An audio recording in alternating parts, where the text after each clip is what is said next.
let me introduce Mark Zuckerberg. Thank you. It is a great honor to be here, amongst all of you.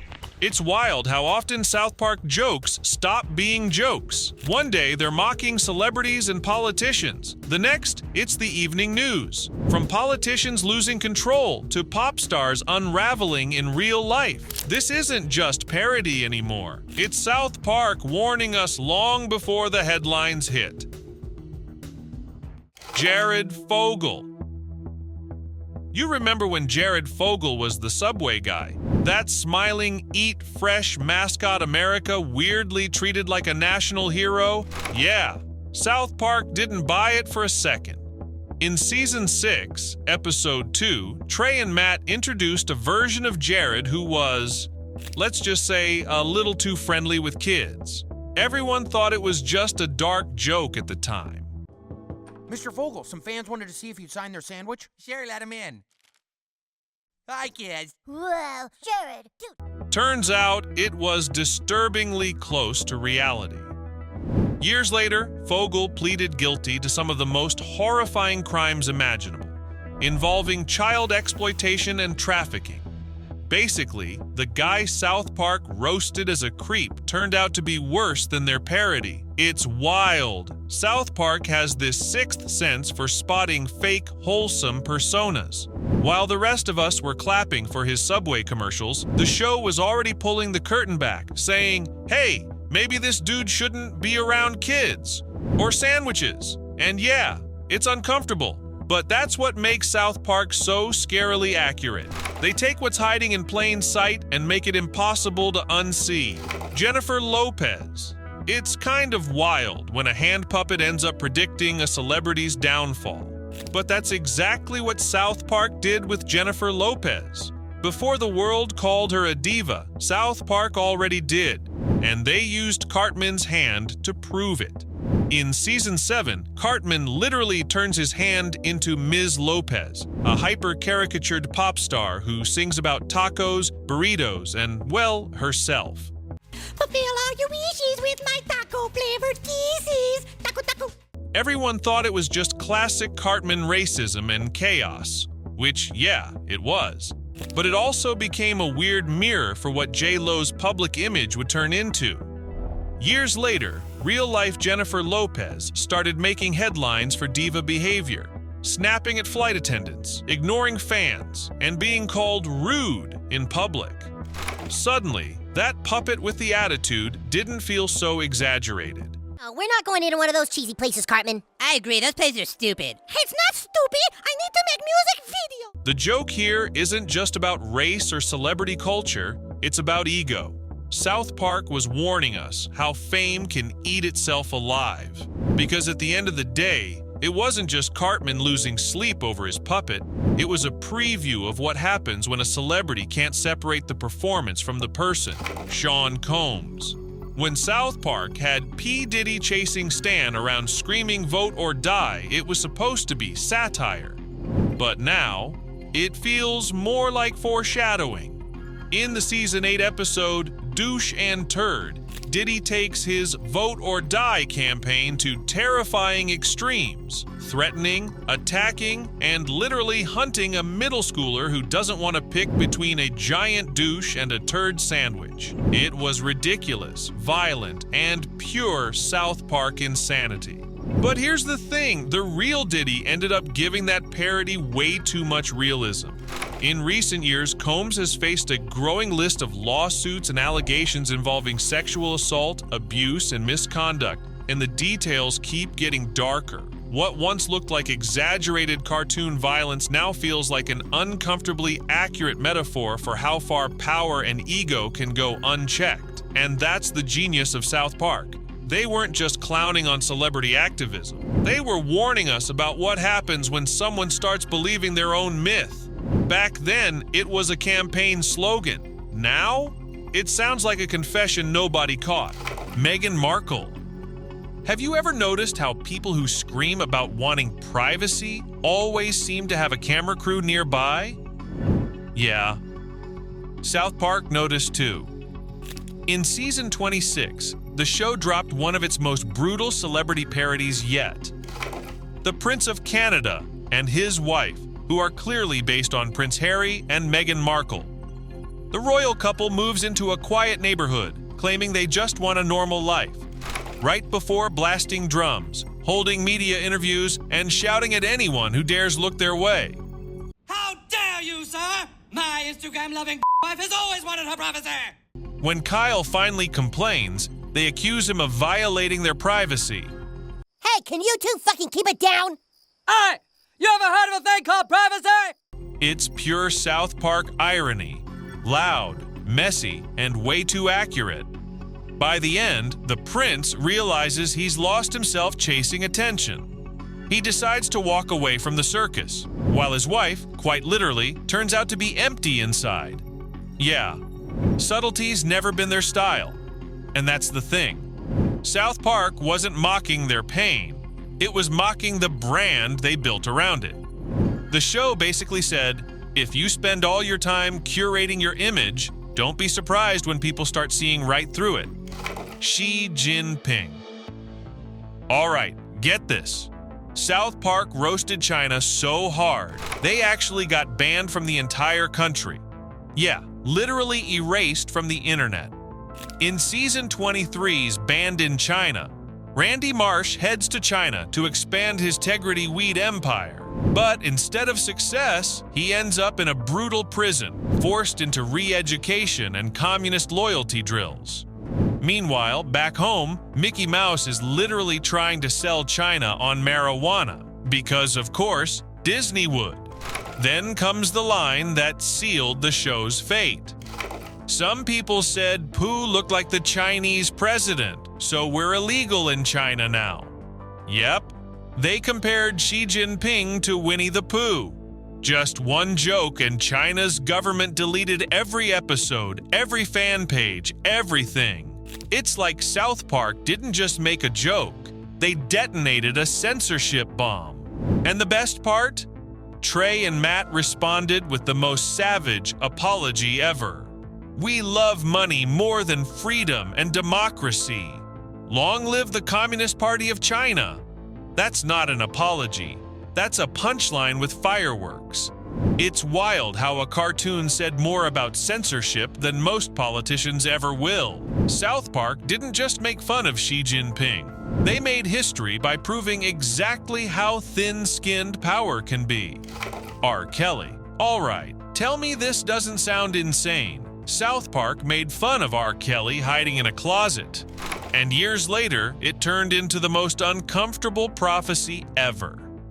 In Trapped in the Closet, R. Kelly shows up outside Stan's house to sing to Tom Cruise, who's locked himself in the closet and refuses to come out. Pretty soon, John Travolta joins him, Kelly pulls a gun, starts singing a dramatic confession, and somehow they all end up trapped together. It's ridiculous, theatrical, and pure South Park chaos. But here's where it gets creepy. While the show turned his famous Trapped in the Closet music video into a joke, real life was hiding a much darker story. R. Kelly had spent decades dodging allegations of abuse, manipulation, and trafficking of underage girls. For years, people ignored it, until 2022, when he was finally sentenced to 30 years in prison for sex trafficking and child exploitation. Looking back, South Park wasn't just parodying a song. They were warning us about a guy whose trapped narrative was closer to the truth than anyone wanted to admit. The whole episode feels like the universe trying to tell us, hey, maybe this guy's not just weird, he's dangerous. Kanye West. This one's wild. South Park turned Kanye West into a joke back in 2009, and he spent the next decade proving them right. In season 13's Fish Sticks, Jimmy and Cartman write a simple joke. Do you like fish sticks? Then you're a gay fish. Everyone gets it, except Kanye. He takes it personally, thinking people are calling him an actual gay fish. From there, it spirals. He punches talk show hosts, kills Carlos Mencia, and ends the episode diving into the ocean, literally making out with fish. Classic South Park absurdity, right? But then real life happened. Kanye went from misunderstood genius to full-blown meltdown machine violent outbursts, public rants, anti-Semitic comments, and, most recently, allegations of assault and abuse. Every time he lashes out, the fish sticks joke hits harder. The man who couldn't take a joke ended up living one. The irony is painful. South Park wasn't mocking Kanye's talent. They were warning us what happens when ego eats reality. The guy who once called himself a god became the punchline he was desperate to escape. And honestly, the gay fish ending doesn't even feel like satire anymore. It feels symbolic. Kanye didn't drown in the ocean. He drowned in his own delusion. Britney Spears. Sometimes South Park drops the jokes and just hits you with truth. And that's exactly what happened with Britney Spears. In Britney's New Look, she comes to South Park hoping to escape the tabloids and rebuild her life. But the cameras never stop. When the media catches her doing something as harmless as peeing on a ladybug, it spirals into mockery, harassment, and total mental collapse. By the end, Britney shoots herself and somehow survives, half her head gone, yet still being treated like a headline. It's disturbing, uncomfortable, and that's the point. The episode came out years before the hashtag Free Britney movement, yet it predicted how the media would chew her up and call it entertainment. South Park wasn't laughing at Britney, it was calling out us. The audience that turned her pain into clicks and magazine covers.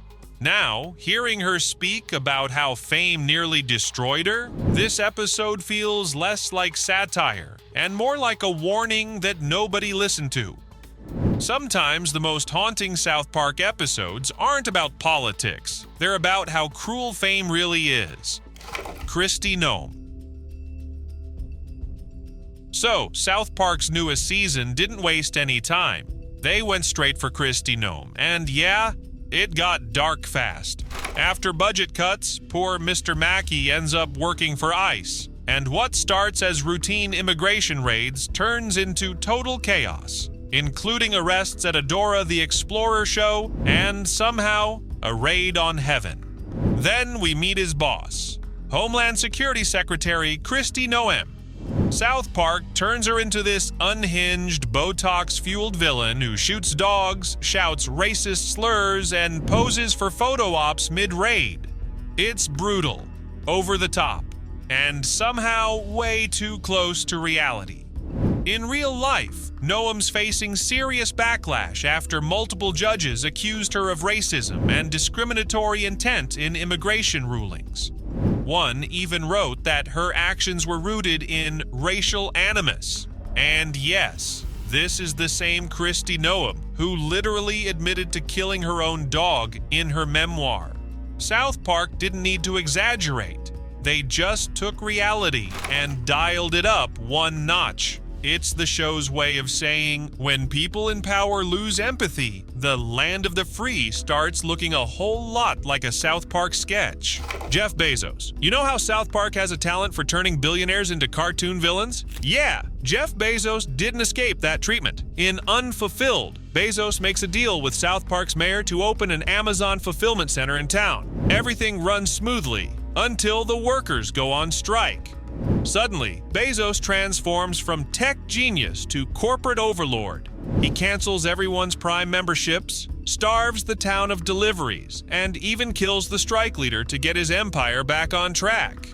And the design? That creepy, bald, telepathic head floating around like an alien overlord? Tell me that doesn't feel weirdly accurate now.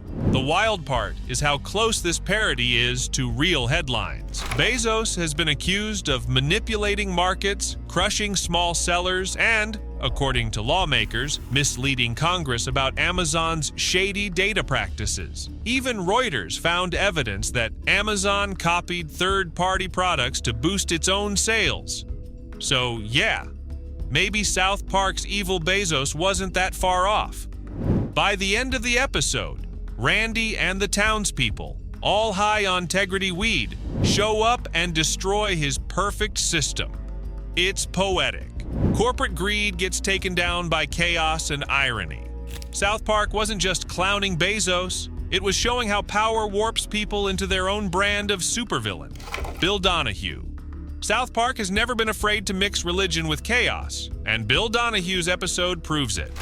In Fantastic Easter Special, the head of the Catholic League takes over the Vatican, fires the Pope, and decides Easter should be celebrated with a giant rabbit stew. His plan? Murder a secret society called the Hair Club for Men and serve them to the poor, all while claiming it's what Jesus would have wanted. And when Jesus actually shows up to stop him, Donahue's first instinct is to yell, "Kill him again!" It's pure madness, but also classic South Park commentary. What's crazy is how close this satire feels to real life. The real Bill Donahue has publicly defended the church's handling of abuse scandals, even suggesting the issue wasn't pedophilia, but homosexuality. That's not parody material. That's his actual quote.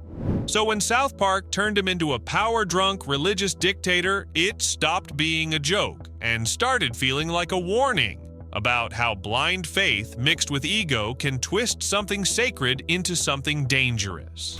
South Park wasn't mocking belief. It was showing what happens when belief becomes an excuse for cruelty. Charlie Kirk. Sometimes South Park jokes hit so close to reality, they stop being funny, and this was one of those times.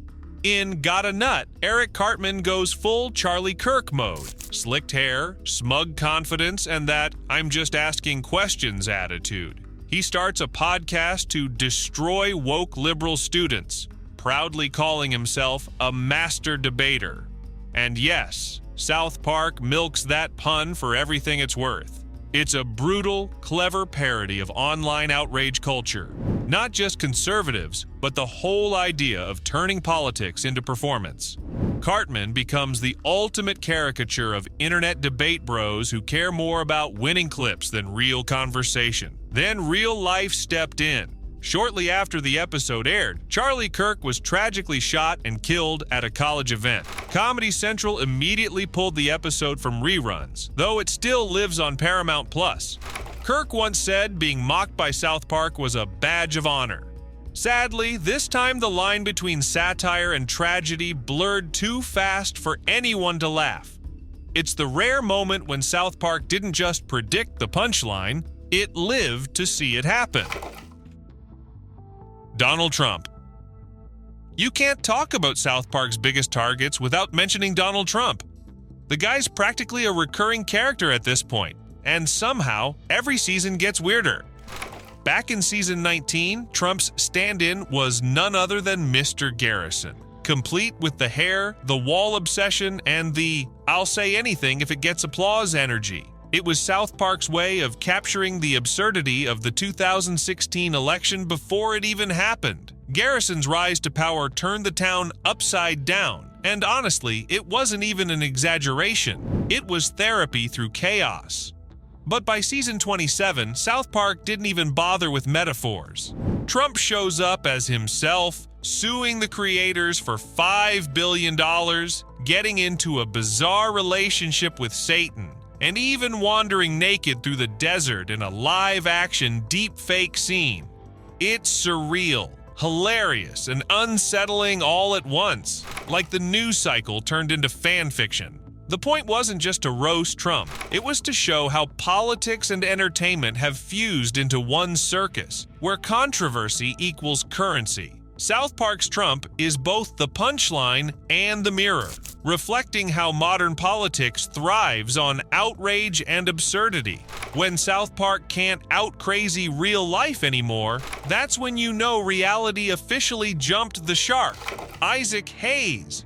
This might be one of the saddest chapters in South Park history. The day Chef left the show. After the 2005 episode Trapped in the Closet, which ripped into Scientology and Tom Cruise, Isaac Hayes, the voice behind Chef, suddenly quit. At least, that's how it looked. The episode was brutal toward the church, exposing its secrecy and celebrity control. And since Hayes was a Scientologist himself, fans assumed he'd walked away in protest. But years later, Isaac's own son revealed the truth. Hayes had suffered a stroke before that decision, and Scientology officials might have been the ones who actually forced him out. Meaning, the man who gave us one of the show's most beloved characters may not have chosen to leave at all. South Park's response? The return of Chef. In it, Chef comes back brainwashed by a cult, his dialogue stitched from Hayes' old recordings. It's haunting, emotional, and pure Trey and Matt brilliance. By the end, Chef dies trying to go back to the children, a dark but heartfelt goodbye. It wasn't just satire. It was South Park saying farewell to a friend who'd been taken, not by a joke, but by control. Al Gore. In this episode, South Park didn't just roast Al Gore. They actually apologized to him years later. Back in season 10, Gore shows up in Man Bear Pig as this over-the-top, self-absorbed hero warning everyone about a half-man, half-bear, half-pig monster that threatens our very existence. He wears a cape, pretends to fly, and shouts, "Excelsior!" while everyone else rolls their eyes. The joke? That Gore's obsession with climate change was exaggerated and annoying, that he was chasing something imaginary. Except, turns out, he was right. Fast forward to season 22, and South Park does something almost no show ever does. They admit they messed up. The new Man Bear Pig episodes show the creature is actually real, tearing the town apart while everyone who once laughed at Gore is now begging him for help. It's a full-blown apology arc, South Park style. Brutal honesty with a side of chaos. It's wild seeing a show that made its name mocking everything actually turn around and say, yeah, we got that one wrong. And honestly, it made the satire hit harder, because that's what South Park does best. They don't just point fingers, they learn when to point one at themselves. From joke to prophet, Al Gore went from punchline to vindicated, and South Park gave him the last laugh. Saddam Hussein. All right, this one's peak South Park. The moment they turned one of history's most feared dictators into Satan's clingy boyfriend. Saddam Hussein first pops up in season 2, trying to invade Canada, which is already hilarious on its own. But South Park took it to another level. Instead of being portrayed as some terrifying military tyrant, Saddam's face is just slapped onto a wobbly paper cutout body, making him look more like a cheap puppet than a dictator. That's Trey and Matt's style, mock power by making it look pathetic. But then came South Park, bigger, longer, and uncut, where Saddam somehow ends up in hell, dating Satan. Yep. One of the world's most ruthless men becomes a whiny, manipulative boyfriend who literally tries to use the devil to take over the world. Every scene he's in flips the power dynamic. Satan's the sensitive one, and Saddam's the abusive, hyperactive maniac. It's as twisted as it is genius. It's not just shock humor. It's a message. South Park didn't just ridicule Saddam. They stripped away his aura of fear. They turned a monster into a meme, long before memes existed. Because if there's one thing South Park does better than anyone, it's reminding us that even the most terrifying people on Earth can be turned into a punchline in hell. Mark Zuckerberg. Have you ever noticed how Facebook acts like it owns your life? South Park did. And they turned it into a horror show. In Franchise Prequel, Professor Chaos starts a fake news campaign using Facebook, and the town calls Zuckerberg in to deal with it. But instead of helping, he basically becomes Facebook in human form, childish, invasive, and completely tone-deaf. He barges into people's homes uninvited, argues with everyone, and constantly repeats lines like, "You can't block me," with that weird, robotic confidence only Zuckerberg could pull off. It's a perfect exaggeration of what people already thought after his 2018 congressional hearings. The blank stares, the awkward smiles, the "is this guy human or firmware" vibe. South Park didn't even have to stretch reality much. They just took the memes and turned them into a fully functioning monster. What makes it so good is how accurate it still feels. Zuckerberg's character doesn't understand why people are upset, just like real life. He's obsessed with control. Privacy means nothing to him, and somehow he's still the one holding all the data. South Park didn't just make fun of Facebook. They predicted the next 5 years of tech scandals. If the real Mark ever wondered how people see him, South Park already uploaded the answer. And yes, it probably violated the terms of service. Barack Obama. South Park didn't just react to Barack Obama's election. They built a full-blown heist movie around it and dropped it the next day. That's not just fast comedy. That's chaos with precision. In About Last Night, the town celebrates Obama's victory, while, behind the scenes, he and John McCain secretly team up to steal the legendary Hope Diamond from the Smithsonian. The twist? The entire election was just a cover for the greatest presidential jewel heist in history. It's Ocean's 11 meets CNN. What makes it brilliant is how it drops politics entirely and focuses on the absurdity of power and performance. Obama is calm, cool, and criminally efficient. Literally, while McCain's his partner in crime. Even Sarah Palin gets roped in as the overly dramatic sidekick. And the timing? Unreal. The episode aired one day after the 2008 election, perfectly blending real headlines with total madness. Only Trey and Matt could write, animate, and air a presidential satire before the confetti even hit the ground. Obama pops up again in later seasons, cutting questionable deals with the Chinese over Star Wars. A reminder that South Park's not loyal to any side. They'll roast everyone, even the guy most of America was still cheering for. It's South Park's way of saying, behind every historic headline, there's probably a punchline waiting to be stolen. Tiger Woods.